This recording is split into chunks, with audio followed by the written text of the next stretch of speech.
حضرت امام شافعی علیہ رحمہ فرمایا کرتے تھے کہ لوگ اگر قرآن مجید کی صرف اسی ایک سورت پہ غور و تدبر کر لیں تو ان کے دین و دنیا کے لیے یہ سورت ہی کافی ہے۔ مکہ المکرمہ میں دو صحابی تھے، جب وہ آپس میں ملاقات کرتے جدا ہونے سے قبل سورۃ العصر کی تلاوت ضرور کرتے۔ یہ سورت قاری قرآن کو ایک نئی قسم کے روبرو کرتی ہے، اور وہ قسم ہے عصر۔ ارشاد کیا والعصر ان الانسان لفی خسر، قسم ہے عصر کی، بے شک انسان خسارے میں ہے۔ عصر سے مراد کیا ہے؟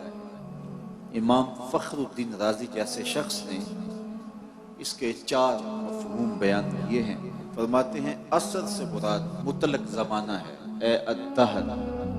مولا کائنات سیدنا علی المرتضیٰ رضی اللہ تعالی عنہ کا ایک قول اس معنی کو تقویت دیتا ہے، اس کی تائید کرتا ہے۔ اس سے مراد مطلق زمانہ ہے، اس لیے انسان کے خسارے کا بہت بڑا گواہ خود زمانہ ہے۔ اس زمانے نے بڑے بڑے بادشاہوں کے تخت پھٹتے ہوئے دیکھے ہیں، بڑے بڑوں کے تاج اچھلتے دیکھے ہیں، جن کا طوطی بولتا تھا پھر ان کی خاک اڑتے بھی دیکھی ہے۔ ان کے اوپر کتنے لوگ آئے لیکن آج ان کا نام بھی نہیں ہے۔ آل ساسان نے 3150 سال ایران پہ حکومت کی ہے، اور 150 حکمران یکے بعد دیگرے اس ایک خاندان کے تخت نشین ہوئے۔ یہاں تو 5 سال کے لیے اسمبلیاں بنتی ہیں، حکومتیں بنتی ہیں، اور 2-3 سال کے بعد حکومتیں ڈولنے لگ جاتی ہیں، لیکن 3150 سال ایک خاندان تخت ایران پہ متمکن رہا ہے۔ لیکن آج آل ساسان کو دنیا جانتی بھی نہیں،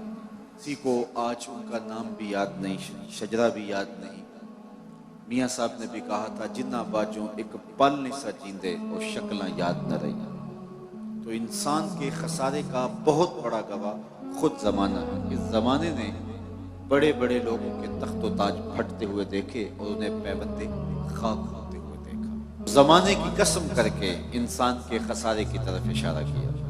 جب سورج مائل بغروب ہو جائے اور ہر شے کا سایہ اصلی سائے کے علاوہ 2 گنا ہو جائے، اس وقت سے لے کر کے غروب آفتاب تک کا وقت عصر کا وقت کہلاتا ہے۔ چونکہ جب وقت عصر پہ داخل ہوتا ہے تو بہت جلدی سورج ڈوب جاتا ہے۔ غافل انسان کو تنبیہ کی ہے کہ تیری زندگی بھی ڈوبتے ہوئے سورج کی طرح ہے، دیگر تے دن گیا محمد اوڑک نو ڈوب جانا۔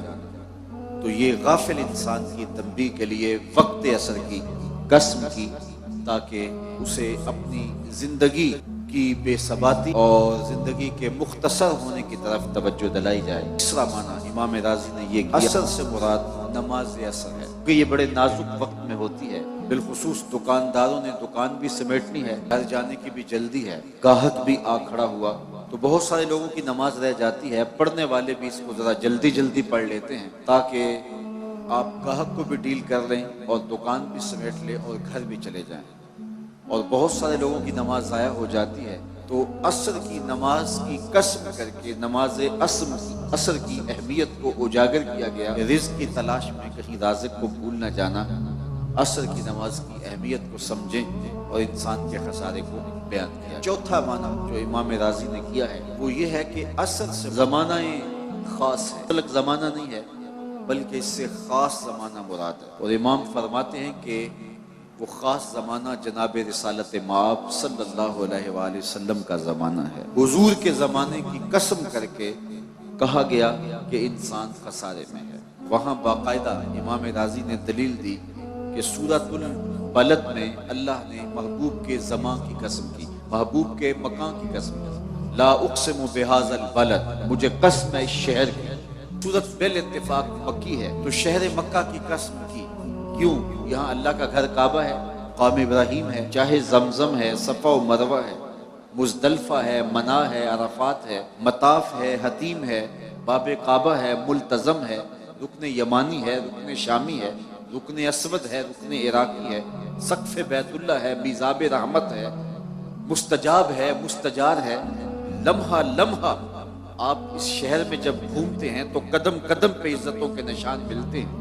تو انسان کا ذہن اس شہر کی گلیوں کا طواف کرتا ہے کہ رب نے رب ہو کے اس شہر کی جو قسم کی ہے، شاید اس لیے کی ہو، شاید اس لیے کی ہو، لیکن میرے رب نے جواب دیا محبوب عزتوں کے حوالے اپنی جگہ پہ، لیکن میں اس شہر کی قسم اس لیے کر رہا ہوں وَأَنْتَ حِلٌّ بِهَذَا الْبَلَدِ، اس شہر کی گلیوں نے تیرے قدم چومے ہیں۔